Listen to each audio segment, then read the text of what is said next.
కొంతమంది మహిళలకు అందరూ వెధవలే తగులుతూ ఉంటారు. వారి జీవితం దుర్భరమవుతోంది. ఇలానే ముంబైలోని ఓ ప్రైవేట్ బ్యాంక్ మేనేజర్ జీవితం దుర్భరంగా మారిపోయింది. అమిత్ కౌర్ అనే యువతి బాగా కష్టపడి చదువుకుంది. ఆమె నవీ ముంబైలోని ఓ ప్రైవేట్ బ్యాంక్ మేనేజర్. ఈమెకు రవి శ్రీవాత్సవ అనే యువకుడితో పెళ్లయింది. కానీ వారి పెళ్లి కొద్ది రోజులకే పెటాకులైంది. ఎందుకంటే ఎప్పుడూ బ్యాంకు పని వల్ల బిజీగా ఉండే కౌర్ను అనుమానించేవాడు భర్త. ఏమాత్రం ఇంటికి ఆలస్యంగా వచ్చినా, మేకప్ వేసుకొని వెళ్ళినా అనుమానించేవాడు. లక్షల్లో జీతం ఉన్నా కూడా ఆమెకు ఇంటికి వస్తే సుఖముండేది కాదు. దీంతో ఇద్దరి మధ్య విభేదాలు ఎక్కువ కావడంతో విడిపోయారు. పెళ్లైన 2 ఏళ్లకు విడాకులు మంజూరయ్యాయి. అప్పటి నుంచి కౌర్ ఒంటరిగానే ఉంటోంది. అయితే ఆమె కారు ఓ రోజు రిపేర్ అయింది. ఆ కార్ రిపేర్కి రావడమే ఆమె కొంప ముంచింది. అంటే ఒక చిన్న ఘటన ఎంతలా జీవితం మారుస్తుందనే దానికి ఈ ప్రేమ కథే ఉదాహరణ.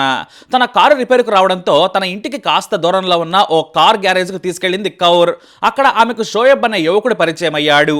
కారు నీట్గా రిపేర్ చేసి పెట్టాడు. ఆ తర్వాత పలుమార్లు తన కారుకు ఏమైనా సమస్య వస్తే ఫోన్ చేసి కనుక్కునేది. అలా వారి పరిచయం కాస్త స్నేహానికి దారితీసింది. ఆ తర్వాత షోయబ్ బాబుని ప్రేమిస్తున్నానంటూ వెంటపడ్డాడు. అందుకు కౌర్ మాత్రం ఒప్పుకోలేదు. వయసులో నువ్వు నాకంటే చిన్నవాడివి, నాకు విడాకులయ్యాయి, మన మతాలు వేరు, మా నాన్న ఒప్పుకోరని చెప్పింది.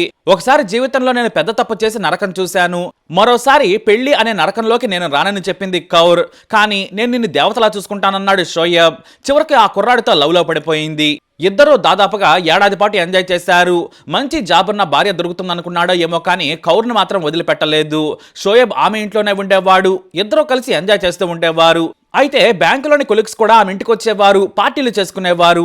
కానీ కౌర్ మాత్రం షోయబ్ను సిన్సియర్గా ప్రేమించింది. కానీ ఇటు షోయబ్ మాత్రం పెళ్లి మాట అస్సలు ఎత్తేవాడు కాదు. కేవలం శృంగార వాంఛ మాత్రం తీర్చుకునేవాడు. దీంతో కౌర్కు అనుమానం కలిగింది. పెళ్లి చేసుకోవాలని కోరేది. మా ఇంట్లో చెబుతున్నాను, కాస్త సమయం కావాలని అలా 2 ఏళ్లు గడిపేశాడు. ఇటు కౌర్ కూడా తన స్నేహితులందరికీ నా కాబోయే భర్త అని షోయబ్ను పరిచయం చేసేది.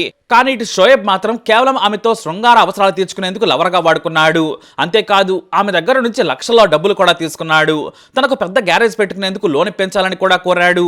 కాకపోతే ప్రేమను తన జాబుకు లింక్ చేయొద్దని క్లియర్గా చెప్పింది. అలాగే షోయబ్కు ఆమె మీద అనుమానం పెరిగింది.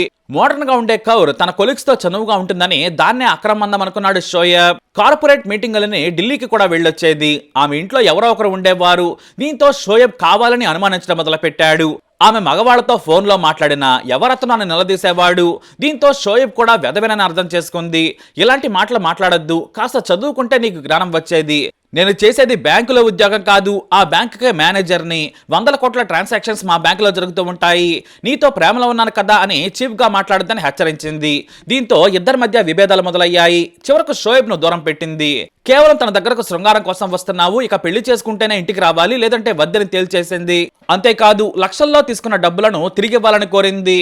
నువ్వు నా కాబోయే భర్తవని ఇచ్చాను, ఇలా నా డబ్బు తీసుకుని నా మీదనే పెత్తనం చేస్తే అస్సలు ఊరుకోనని చెప్పేసింది.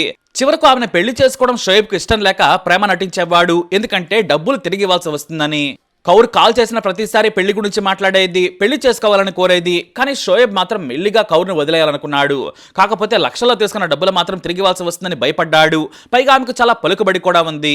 దీంతో ఇక డబ్బులు ఇవ్వడం కుదరదని చంపేయాలని డిసైడ్ అయిపోయాడు షోయబ్. అందుకోసం పక్కాగా ప్లాన్ కూడా అమలు చేశాడు. జనవరి 8వ తేదీన అమిత్ కౌర్ పుట్టినరోజు. ఆమెను నవీ ముంబైలోని ఓ హోటల్ గదికి రమ్మన్నాడు.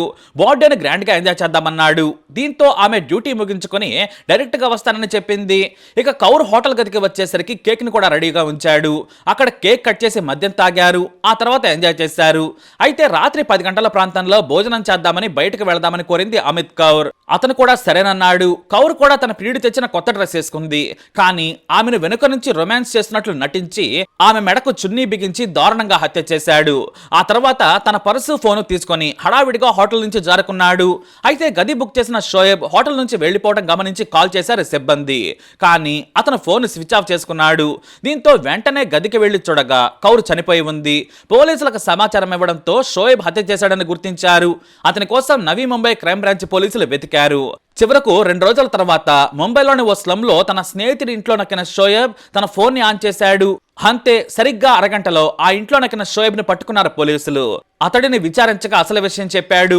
కౌర్ నన్ను మోసం చేసింది, వేరే వ్యక్తితో అక్రమంబంధం పెట్టుకొని తనను పెళ్లి చేసుకోమని ఒత్తిడి చేస్తుందని చెప్పాడు. అందుకే చంపేశానన్నాడు. కానీ పోలీసులు లోతుగా విచారణ చేయడంతో లక్షల్లో తీసుకున్న డబ్బు తిరిగి ఇవ్వడం ఇష్టం లేక కౌర్ను వదిలించుకునేందుకు హత్య చేశానని నింపాదిగా ఒప్పుకున్నాడు నీచుడు. అంతేకాదు తనకు వేరే యువతితో పెళ్లి నిశ్చయమైందని బాంబు పేల్చాడు.